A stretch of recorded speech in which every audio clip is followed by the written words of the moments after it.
அன்பான மக்களே, நம்மளோட விஜய் டிவியில் இப்போ ரொம்பவே சூப்பராக போயிட்டுருக்கிற மகாநதி சீரியல், அதில் இன்னைக்கு எபிசோடில் வந்து செம்மையாக போச்சு. சகோதரிகளின் கதை அப்படிங்கிறத இன்னைக்கு வந்து நல்லா ப்ரூவ் பண்ணாங்க அப்படின்னு தான் சொல்லணும். சகோதரிகளின் கதை அப்படிங்கிறதால இன்றைக்கி நர்மதா வந்து ஏஜ் அட்டன் பண்ணிட்டாங்க அப்படின்னு சொல்லி ஒரு நியூஸ் வந்து சொல்லியிருக்காங்க. அந்த இடத்துல அவங்க அழகாக 4 சிஸ்டர்ஸுமே வந்து சூப்பராக வந்து அதை வந்து செலிப்ரேட் பண்ணிக்கிட்டு இருக்காங்க.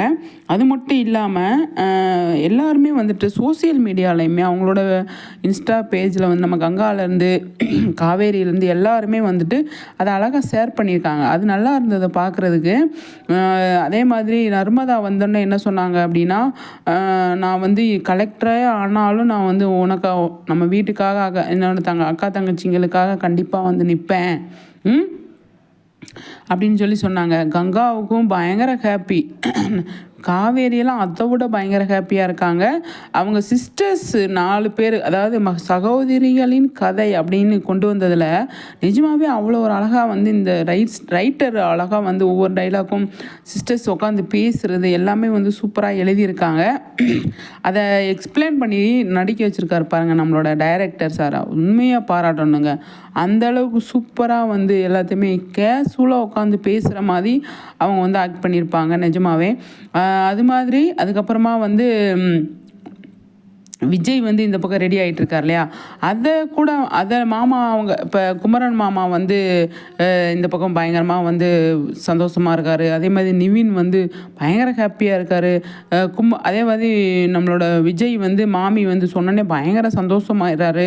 அவங்கெல்லாம் வந்து மொத்தமாக சேர்ந்து ஒரு செம்மையான விஷயத்த பண்ணுவாங்க அப்படிங்கிறது நான் எதிர்பார்க்குறேன். இதில் சகோதரிகளை பற்றி பேசணும் அப்படின்னா அழகாக வந்து அவங்க அதை ஷேர் பண்ணியிருக்காங்க. நாளைக்கு எபிசோட்லேயுமே வந்து இந்த மாதிரி சீன் கொஞ்சம் வர்றதுக்கு நிறைய சான்ஸ் இருக்குது. ஆனால் செம்மையாக வந்து இருக்குதுங்க இந்த 4 பேரோட பாண்டிங். அதாவது சீரியலில் மட்டும் நடிக்காமல் மிச்சப்படி அதாவது எப்படி சொல்கிறது, நார்மல் லைஃப்லேயே வந்து நல்லா வந்து அவங்க 2 பேருமே சூப்பராக வந்து இருக்காங்க அப்படின்னு தான் சொல்லணும். அந்த அளவுக்கு ஃப்ரெண்ட்ஷிப் அவங்க வந்து மெயின்டைன் பண்ணுறாங்க. அந்த ஃப்ரெண்ட்ஷிப் வந்து அவ்வளோ சூப்பராக இருக்குது அப்படிங்கிறது தான். நம்ம குட்டி பொண்ணு நர்மதா வந்து இவ்வளோ நாள் வந்து அவங்களுக்கும் நிறைய சீன்ஸ்லாம் இருந்தாலும் இதில் வந்து அவங்களோட நடிப்பு, அவங்களோட மெச்சூரிட்டி நமக்கு வெளிப்படுதுங்க. அந்த அளவுக்கு இவங்க சூப்பராக வந்து இந்த இடத்துல பண்ணியிருக்காங்க அப்படிங்கிறதான்.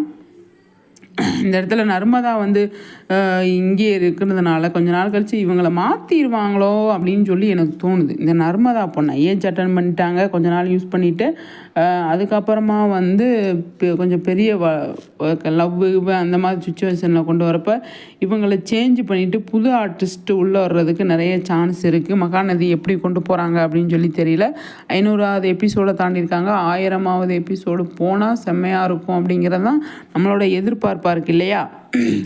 கண்டிப்பாக விஜய் காவேரி இந்த நர்மதா ஃபங்க்ஷனில் வந்து ஏதாவது ஒரு ட்விஸ்ட் பண்ணுவார் நம்மளோட விஜய் அப்படிங்கிறது தெரியும். சீர்கொண்டு வராரு. ஆனால் இதில் ஃபேமிலியில் போய் மிங்கிளாகி அவங்களோட மனசை மாற்றுவாரா அப்படின்னு சொல்லி தெரில. அது எனக்கு தெரில. போக போக தான் பார்க்க முடியும். காவேரி அதுதான் வந்து இப்போ தாலியை வந்து பார்த்துக்கிட்டு இருந்தாங்க இல்லையா மாடிப்படியில் உட்காந்து. அதை பற்றி நான் இப்போ யோசிக்கிறேன். இப்போ எல்லாமே அதாவது நிவினும் யமுனாவும் வந்து நல்ல விஷயங்கள் பண்ணுறாங்க. அதே மாதிரி கங்காவும் குமரனும் நர்மதாவுக்கு பண்ணுறாங்க. நம்ம வந்து பண்ண முடியலையே, நம்மக்கிட்ட எதுவுமே இல்லையே அப்படின்னு கொஞ்சம் ஃபீல் பண்ணுவாங்க போல் தெரியுது நம்மளோட காவேரி. அதனால தான் அந்த ஃபீலிங்ஸோடு அவங்க சோகமாக உட்காந்துருக்கிறது. நீங்கள் கவலைப்படாதீங்க காவேரி, கண்டிப்பாக விஜய் இருக்கார், அவர் பார்த்துப்பார் அப்படின்னு நம்ம சைட்லேருந்து நம்ம சொல்கிறோம். பயங்கரமாக தடப்படலாம் வரார் இல்லையா, யாருமே எதிர்பார்க்காத நேரத்தில். சூப்பருங்க, செம. ஆனால் வந்து நீ போக போக வந்து கதை எப்படி கொண்டு போவாங்க அப்படின்னு சொல்லி தெரில. நல்லா பயங்கரமாக தான் கொண்டு போவாங்க அப்படின்னு சொல்லி தோணுது. இப்போ நர்மதா பொண்ணு ஏஜ் அட்டன் பண்ணிடுச்சு. 4 சிஸ்டர்ஸும் பயங்கர ஹாப்பியாக இருக்காங்க, அவ்வளோ ஜாலியாக இருக்காங்க. இவங்களை பார்க்கும் போதே அவ்வளோ நமக்கு ஹாப்பியாக இருக்குது. பாட்டு வந்து பார்த்திங்க அப்படின்னா ரத்தத்தின் ரத்தமே என் இனிய உடன் பிறப்பேன் அப்படின்னு சொல்லிட்டு பாட்டு இப்போலாம் வந்து போட்டுட்டு சோசியல் மீடியாவில் செம்மையாக வந்து வைரல் ஆகிட்டுருக்கு. அது பார்க்கும்போது நல்லாயிருக்கு. ஃபேன்ஸே வந்து சும்மா தெரிக்க விடுறாங்க அப்படின்னு தான் சொன்னோம். மகாநதி சிஸ்டர்ஸை பற்றி, சிஸ்டர்ஸ்னால் இவங்க தான் அப்படிங்கிற மாதிரி தெரிக்க விட்டுக்கிட்டு இருக்காங்க. அது உண்மைதாங்க. ஏன்னா, இவங்க 4 பேருமே வந்து ஒருத்தருக்கு ஒருத்தருக்கு விட்டு குடுக்காம, அவ்வளோ ஒரு ஹேப்பியா, அவ்வளோ ஒரு சந்தோஷமா இருக்காங்க இல்லையா? லாஸ்ட்டு கடைக்குட்டி ஃபங்ஷன்ல வந்து எல்லாருமே ஒண்ணு சேர்ந்துருவாங்க அப்படின்னு சொல்லி தோணுது. இப்ப ஏதாவது ஒரு விஷயத்துல ஒண்ணு சேர்றது தானே ஒரு பாரம்பரியமான வழக்கமா இருக்கு. அது சீரியலா இருந்தாலும், எதுவா இருந்தாலும். அதே மாரி இந்த விஷயத்துல விஜய் மட்டும் தான் தனியா இருக்காரு. அவரே சேர்த்துப்பாங்க சேர்த்துப்பாங்க. ஆனா, அவங்க அம்மா சேர்த்துப்பாங்களா? அப்படின்னு ஒரு கேள்வி இருக்கு. நடந்தா நல்லாருக்கும். பார்ப்போம் எந்த மாதிரி கொண்டு போறாங்க. சூப்பருங்க.